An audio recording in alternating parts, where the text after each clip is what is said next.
Welcome to my channel English with sir Irfan. अगर अभी तक आपने चैनल सब्सक्राइब नहीं किया है तो पहले सब्सक्राइब करें कि हर वीडियो आपको आसानी से मिल सके।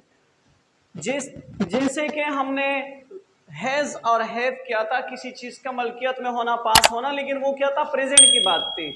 मेरे पास ये चीज़ है यानी वो मेरी मलकियत है। पास्ट में क्या होगा, वो भी उसी तरह है, फ्यूचर में भी उसी तरह है। लेकिन ये था पास्ट की बात और ये है फ्यूचर की बात। कैसे? किसी चीज़ का मलकियत में होना यानी पास होना।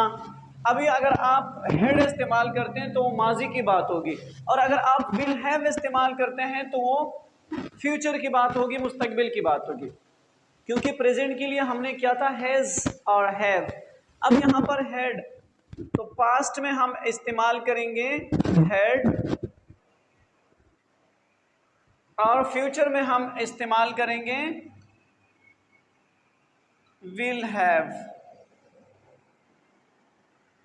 फॉर एग्जाम्पल देखिए, मेरे पास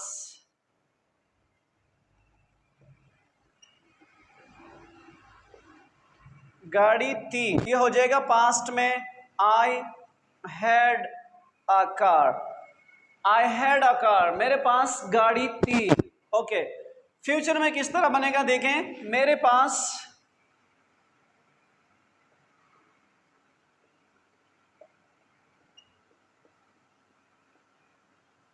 गाड़ी होगी।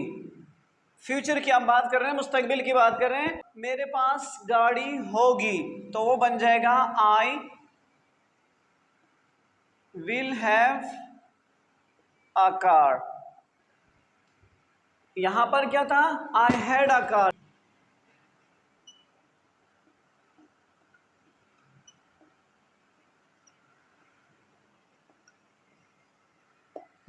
उसके पास गाड़ी थी,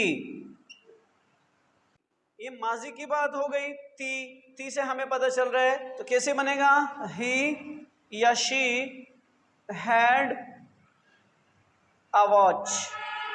यानी ये किसी चीज का अपने पास होना है, अपने मलकियत में होना है, अपने विरसे में जो चीज मिले या आपने जो चीज खरीदा है, ये किसी ने दिया है जो आपका है, तो उसके लिए इस्तेमाल होता है कि क्या, हैज हैव प्रेजेंट के लिए, पास्ट के लिए हैड और फ्यूचर के लिए विल हैव। मेरे पास गाड़ी थी, आई हैड अ कार। उसके पास गाड़ी थी, ही हैड अ वॉच। उसके पास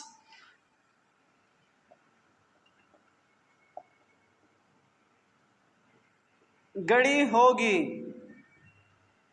तो वो बन जाएगा क्या, ही या शी और helping verb will have a watch. He will have a watch, उसके पास घड़ी होगी। ओके, इसी को अगर हम नेगेटिव में लेके जाएंगे, फॉर एग्जाम्पल नेगेटिव जुमला बनाएंगे या फिर इंट्रोगेटिव जुमला जब बनाएंगे, तो इसमें क्या होगा, ये जो हेड है ये खत्म हो जाएगा।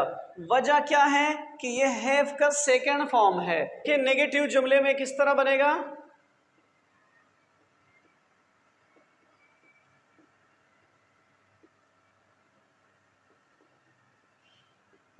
मेरे पास गाड़ी नहीं थी।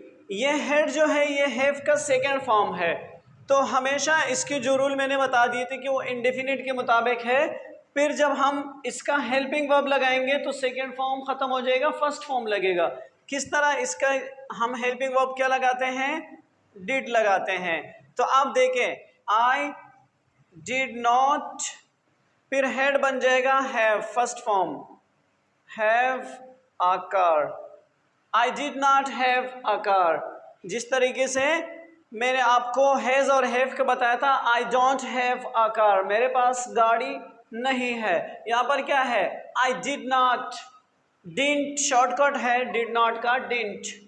तो I didn't have a car या I did not have a car. मेरे पास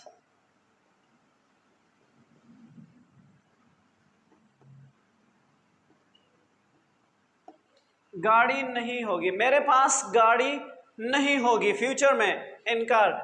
तो मैंने ये बता दिया था, अभी फिर से बता रहा हूं कि जब भी दो वर्ड्स हो हेल्पिंग वर्ब्स के लिए तो हम नॉट कहाँ लगाएंगे, बीच में लगाएंगे नॉट।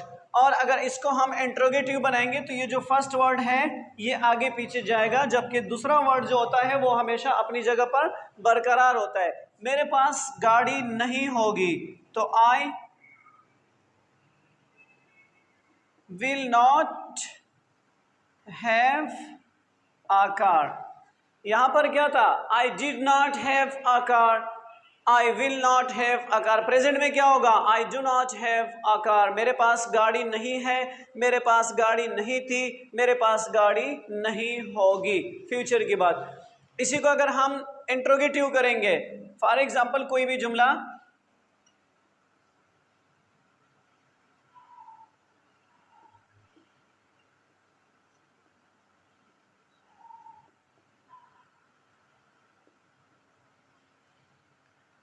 क्या आपके पास पैसे थे, उस टाइम तो आपने कुछ बोला नहीं, क्या आपके पास पैसे थे, तो ये आप यस नो जुमला बना रहे हैं, क्या आपके पास पैसे थे। फिर ये जो डिड होता है जिसका हम सहारा लेते हैं हेल्पिंग वर्ब की जगह पे, वो सबसे पहले आ जाएगा।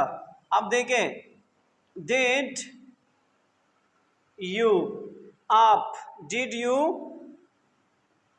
हैव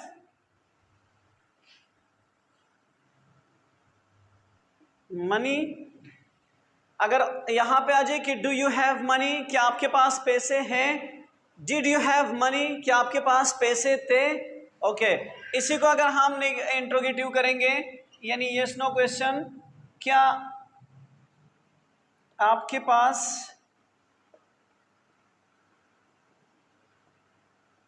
पैसे होंगे, तो सबसे पहले वही जो हेल्पिंग वर्ब होता है वो आगे आ जाएगा, जिसे अभी अभी समझाएंगे। जब दो वर्ड्स होते हैं तो फर्स्ट वाला वर्ड आगे पीछे जाएगा, दूसरा अपनी जगह पर बरकरार रहेगा। Will you have money, will you have money, क्या आपके पास पैसे होंगे। इसी को जब आप इंट्रोगेटिव बनाते हैं, ये भी इंट्रोगेटिव में शामिल है। यस नो क्वेश्चन जो होता है, यस नो क्वेश्चन वाला जुमला, ये भी इंट्रोगेटिव में शामिल होती है। लेकिन यहां पर देखिए, आपके पास पैसे क्यों थे, तो जब क्यों आ जाए तो सबसे पहले आपने लगाना होगा वाई और उसके साथ हेल्पिंग वर्ब अटैच करना होगा। तो why did you have money, आपके पास पैसे क्यों थे। ओके, इस तरह आपके पास कितने पैसे थे, तो how much money did you have, फिर वो हो जाएगा हाउ, और हाफ के साथ मच, कितने, how much did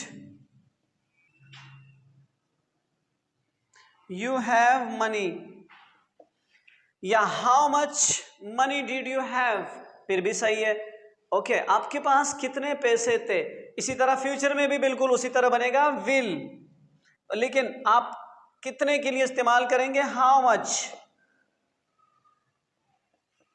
how much will you have money, या फिर इस तरह भी आ सकता है how much will money you have. या जब आपने विल इस्तेमाल किया तो इसका मतलब क्या हो जाएगा, फ्यूचर की बात, मुस्तकबिल की बात। How much will you have money, कितने पैसे होंगे आपके पास, या how much will money you have, कितने पैसे होंगे आपके पास। ठीक है, फिर भी देखिए, अगर कुछ इसमें समझ नहीं आया हो तो आप बिल्कुल पूछ सकते हैं, किसी तरह भी कमेंट में भी पूछ सकते हैं। Thanks for watching my channel, keep supporting me, अल्लाह हाफिज़।